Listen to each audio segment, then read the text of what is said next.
Hello everyone, welcome back to my YouTube channel Sai Khushi creations. आज की video में मैं आपको ये बताऊंगी कि आप दिवाली की पूजा किस प्रकार से करें। तो दिवाली की पूजा शाम को गोधूली बेला में करी जाती है, शाम के समय, रात के समय करी जाती है। तो सबसे पहले तो पूजा की जो तैयारी है, चौकी वौकी लगाकर आप सुबह ही करके रख सकते हैं ताकि रात को आसानी से जल्दी से पूजा हो जाए। तो सेंधा नमक में पानी मिलाकर मैंने नीचे पोछा लगाया है। तो आप अपने पूरे घर में सेंधा नमक और पानी मिलाकर पोछा लगाएं। उसके बाद चौकी पर लाल रंग का कपड़ा बिछाएं और इसके बाद माता लक्ष्मी की फ़ोटो, मूर्ति जो भी आप ले रहे हो वो रखें। आप चाहें तो डेकोरेशन भी कर सकते हैं। इसके बाद विष्णु जी की प्रतिमा, मूर्ति, फ़ोटो जो हो वो आप रखें।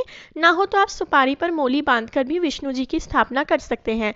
पर लक्ष्मी जी के साथ साथ विष्णु जी की पूजा भी ज़रूर से करें। लक्ष्मी जी के राइट हैंड साइड पर आपको विष्णु जी को विराजित करना है। इसके बाद हम गणपति जी को विराजित करेंगे। गणपति जी को मैं चंदन रोली ऑलरेडी लगाकर विराजित कर रही हूँ क्योंकि मूर्ति छोटी है, इसलिए अगर आप पहले से ही लगाकर विराजित करते हैं तो वो इजी हो जाता है। माता लक्ष्मी को भी विराजित करेंगे। गणपति जी माता लक्ष्मी के लेफ्ट हैंड साइड पर विराजित होंगे। तो इसके बाद आपको माता सरस्वती को भी विराजित करना है। माता सरस्वती की भी अगर आपके पास मूर्ति नहीं है, फोटो नहीं है, तो आप सुपारी पर लाल रंग की मोली लपेटकर छोटी सी लाल रंग की चुन्नी उठाकर उन्हें बैठा सकते हैं। इसके बाद श्री यंत्र हो तो माता का श्री यंत्र भी अपनी पूजा में रखें। अब कलश स्थापना के लिए सबसे पहले हम अष्टदल कमल बनाएंगे। कलश स्थापना भी आपको माता के राइट हैंड साइड पर करनी है। तो अष्टदल कमल मतलब आप नॉर्मल सफ़ेद चावलों का भी बना सकते हैं, कलरफुल चावलों का भी बना सकते हैं। ये देखिए, इस प्रकार से तो आप सफ़ेद चावलों का बना सकते हैं या इस प्रकार से कलरफुल चावलों का भी आप बना सकते हैं।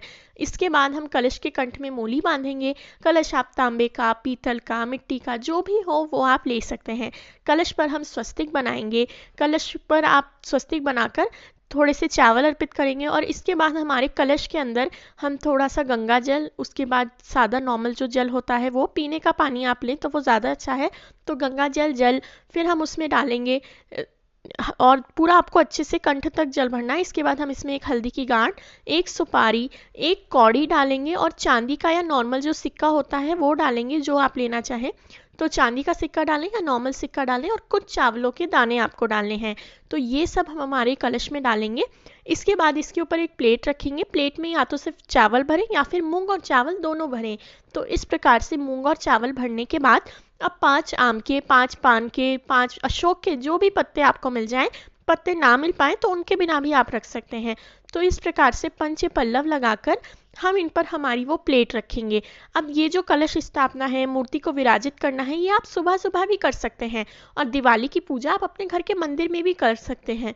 तो कुछ इस प्रकार से 5 आम के पत्ते लगाने के बाद अब हमारा जो नारियल होगा उस पर हम लाल रंग का कपड़ा लपेटेंगे।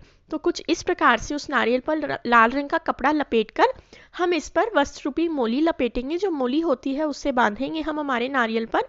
लाल कपड़ा भी मिल जाए तो वो ज़रूर से लगाएं, ना मिल पाए तो आप सिर्फ मोली भी बांध सकते हैं। जो नारियल का मुख है वो पूजा करने वाले की तरफ होना चाहिए। तो दिवाली के लक्ष्मी पूजन में इसी प्रकार से नारियल रखते हैं हम। वैसे तो आप नॉर्मल जैसे भी आपके यहाँ रखा जाता हो उस तरीके से भी रख सकते हैं। नारियल को लक्ष्मी माता का रूप भी दे सकते हैं। इसके बाद आपको नवग्रह की स्थापना करनी है। तो आप नवग्रह का यंत्र या नवग्रह की फ़ोटो ले सकते हैं या फिर 9 चावल की कुड्डी लगाकर आप नवग्रह बना सकते हैं। इसके बाद इसी प्रकार से हम षोडश मातृका भी बनाएंगे। तो षोडश मातृका और नवग्रह बनकर तैयार हैं। आप चाहें तो इन पर सुपारी भी रख सकते हैं, सिर्फ चावल रखेंगे तो उतना भी काफ़ी है। इसके बाद अब शाम को आपको इतनी जो चौकी थी आप सुबह भी लगा कर रख सकते हैं, पर अब आगे की पूजा शाम को ही आपको करनी है। तो सबसे पहले जल का छींटा दे के भगवान को स्नान कराएंगे।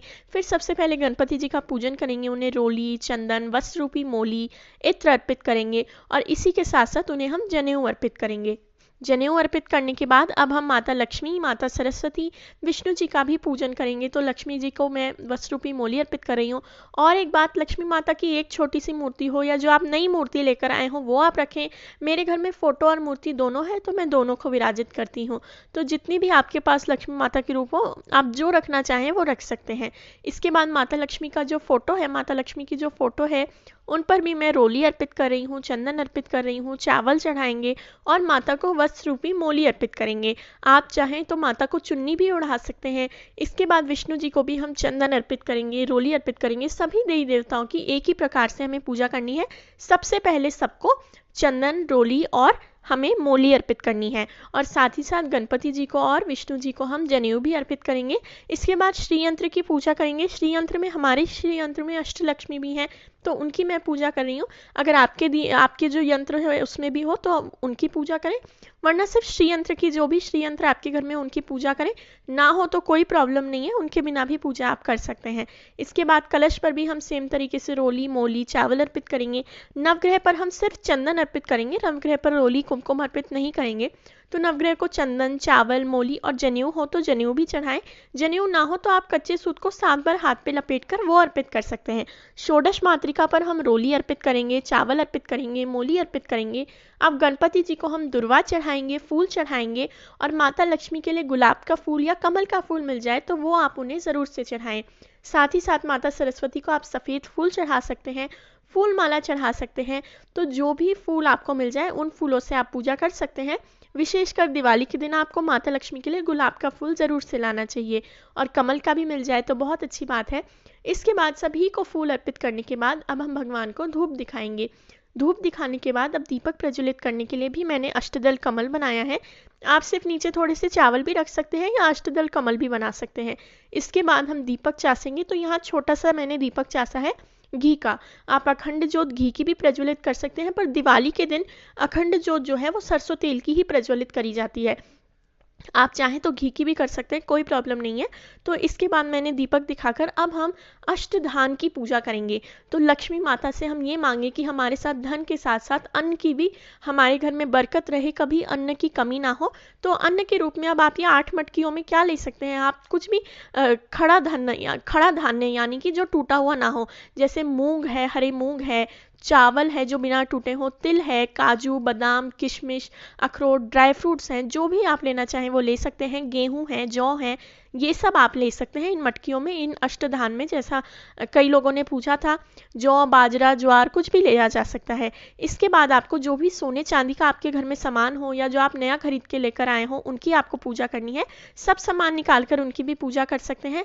इसके बाद आपको माता को 5 कमलगट्टे, 5 कौड़ी और 11 गोमती चक्र चढ़ाने होते हैं। अब अगर ये मिल जाए तो बहुत अच्छी बात है, नहीं मिल पा रहे हैं तो कोई प्रॉब्लम नहीं है, पर ये मिल जाते हैं तो आपको ये जो 11 गोमती चक्र और 5 कौड़ी हैं ये आपको हर साल अपनी तिजोरी में से निकाल कर ही चढ़ाने होते हैं। इनका भी मैं अलग से वीडियो दे दूंगी, इनकी सारी जानकारी रिलेटेड कि आपको इन्हें कैसे चढ़ाना है। इसके बाद नवग्रह पर एक पान, सुपारी और लौंग चढ़ाएंगे और हमारी षोडश मातृका पे लौंग, इलायची और पान चढ़ाएंगे। अब आपको जो नई पुस्तकें होती हैं, नए बही खाते होते हैं जिनकी पूजा करी जाती है दिवाली के दिन, उनकी पूजा करनी है। तो जो भी आप अपनी नई किताब ला रहे हो, नई पुस्तक ला रहे हो, कई लोग साल भर की एक ही साथ पूज लेते हैं, तो जिस प्रकार से आप करते हो उस प्रकार से आप नई किताब का पूजन करें, क्योंकि गोवर्धन से कई जगहों पर नववर्ष भी स्टार्ट हो रहा होता है। इसके बाद किताब में आपको शुभ लाभ लिखना है, जिस वर्ष की किताब हो वो ईयर आप लिख सकते हैं। एक पान का पत्ता अंदर चढ़ाएं, मोली चढ़ाएं और उन्हें भी अपनी पूजा में रख लें। पाटे पर जगह हो तो पाटे पर, वरना नीचे आप रख सकते हैं। इसके बाद आपको अगर हो पाए तो इस प्रकार के छोटे छोटे चूल्हा, चक्की, तुलसी गमला, ये सब हमारे यहाँ मार्केट में मिलता है। अब सबके हाथों ये नहीं मिल पाता है तो आप किनकी पूजा करें। इनकी पूजा का भी एक स्पेसिफिक वीडियो आपको अलग से मिल जाएगा, पर इस वीडियो में मैं आपको बता देती हूँ। आपको इन पर रोली, चावल और मोली चढ़ानी है, फूल चढ़ाने और धूप दीप दिखाना है। ये ना हो तो आप अपने असली गैस चूल्हे की पूजा ज़रूर से करें। आपका मिक्सर ग्राइंडर होगा, क्योंकि चक्की है वो मिक्सर ग्राइंडर का ही रूप है। पुराने ज़माने में सिलबट्टा भी आजकल ग्राइंडर के रूप में यूज़ होता है। तो आप ये सब जो है असली जो आपके घर में हो उनका पूजन कर सकते हैं।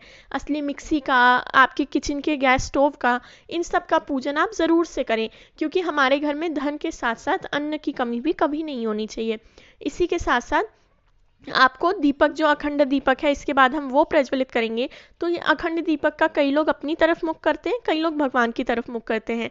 तो जिस भी तरफ आप करना चाहें उस तरफ मुँह करें। वैसे तो जो दीपक का मुंह है वो ईस्ट साइड की तरफ होना चाहिए। तो जैसे हम भगवान की तरफ मुख करके रखते हैं, और आप चाहें तो जिस तरह के से आपके घर में रखा जाता हो वैसे रख सकते हैं। अब मैंने आज ये बड़ा दीपक प्रज्वलित नहीं किया है, पर आपको ये बड़े दीपक में फुल तेल भरकर उसमें बाती लगानी है और ये अखंड दीपक माता के सामने प्रज्वलित प्रज्वलित करना है। जब तक भी ये प्रज्वलित रहे, वैसे तो पूरी रात ही रहता है, मैंने यहाँ पर छोटा दिया रखकर दिखाया है, आपको बड़ा दिया ही प्रज्वलित करना है। इसके बाद हमारे यहाँ विशेष रूप से दिवाली के दिन मूंग चावल का आखा दिया जाता है। तो कुछ इस प्रकार से मूंग चावल चढ़ाएंगे पूजा में सभी लोग, और सेम तरीके से ही हम खीर भी चढ़ाएंगे। माता लक्ष्मी की पूजा में जो आपको मिल पाए उन्हीं से आप पूजा करें। इसके बाद आपको प्रसाद चढ़ाना है, तो रसगुल्ले, गुलाब जामुन, जो भी मिठाई आपने ली हो, घर पर बनाई हो, मार्केट से लाई हो, वो मिठाई आप अर्पित करें। यहाँ पर मैंने कई सारी मिठाई रखी हैं। एक आप नॉर्मल हलवा बनाकर भी अर्पित कर सकते हैं। खीर ज़रूर से बनाएं आप माता के लिए, तो जो आपके यहाँ बनता हो वो बनाएं। अगर आप कुछ नहीं भी ला रहे हैं तो सिर्फ माता को चावलों की खीर बनाकर ज़रूर से अर्पित करें। या फिर आप फल अर्पित कर सकते हैं, अगर किसी कारण से आप मिठाई भी नहीं बना पा रहे हैं। और झाड़ू का पूजन भी विशेष रूप से ज़रूर से करें। झाड़ू पूजन का वीडियो भी मेरे चैनल पर अपलोडेड है। और इसके बाद आपको दीप प्रज्वलित करने हैं। तो जब ये अखंड दीपक आप प्रज्वलित करेंगे तभी इनके साथ आप ये जो दीपक हैं ये प्रज्वलित कर सकते हैं। मिनिमम आप 21 दीपक तो प्रज्वलित करें ही, और उससे ज़्यादा आप करना चाहें तो ज़्यादा करें। इसके बाद माता लक्ष्मी की आरती करें और अपनी पूजा कंप्लीट करें। तो वीडियो अच्छा लगा हो तो वीडियो को लाइक करें। लास्ट में कपूर आरती आप ज़रूर से करें, माता लक्ष्मी की आरती करें और उनको प्रसाद का खाने का भोग लगाएं। तो वीडियो अच्छा लगा हो तो वीडियो को लाइक करें, मेरे चैनल को ज़रूर से सब्सक्राइब करें। Thank you very much for watching. Please like, share and subscribe. अगर वीडियो अच्छा लगा हो तो, और आप मुझे इंस्टाग्राम और फेसबुक पे भी फॉलो कर सकते हैं, लिंक डिस्क्रिप्शन में दिया हुआ है। Thank you very much for watching. Please like, share and subscribe. Thank you.